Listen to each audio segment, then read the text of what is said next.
இன்றைக்கி சிம்பிளாக தக்காளி சட்னி வந்து குக்கரில் எப்படி பண்ணலான்னு பார்க்கலாம். ஃபஸ்ட்டு 3 டீஸ்பூன் எண்ணெய் விட்டுக்கோங்க. எண்ணெய் காஞ்சதும் 1/4 ஸ்பூன் கடுகு,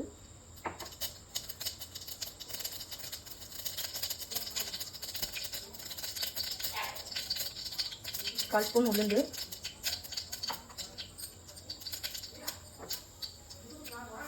பெருங்காயத்தூள் போட்டுக்கோங்க.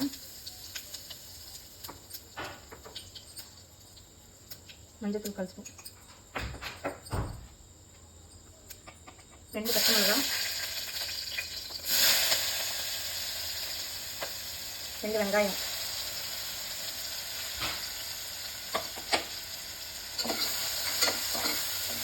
நல்லா கலரி விட்டுக்கோங்க.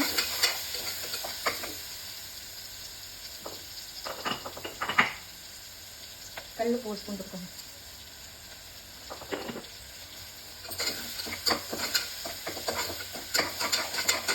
½ ஸ்பூன் வந்து இஞ்சி பூண்டு பேஸ்ட்டாக பண்ணல, பொடியாக பண்ணிட்டேன். வீட்டில் அரைச்ச மிளகாத்தூள் 1 ஸ்பூன்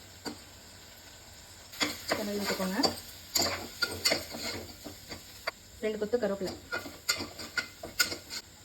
பெரிய சைஸ் தக்காளி 4,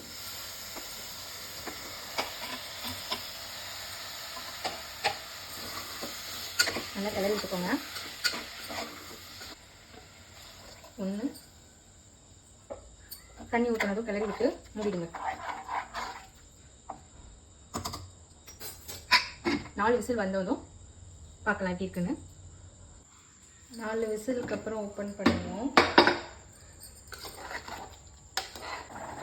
கொஞ்ச நேரம் கொதிக்க விடுங்க. கொஞ்சம் தண்ணி சுண்டட்டும். இந்த ஸ்டேஜில் கொத்தமல்லி ஆட் பண்ணிக்கோங்க. ஆஃப் பண்ணிடுங்க.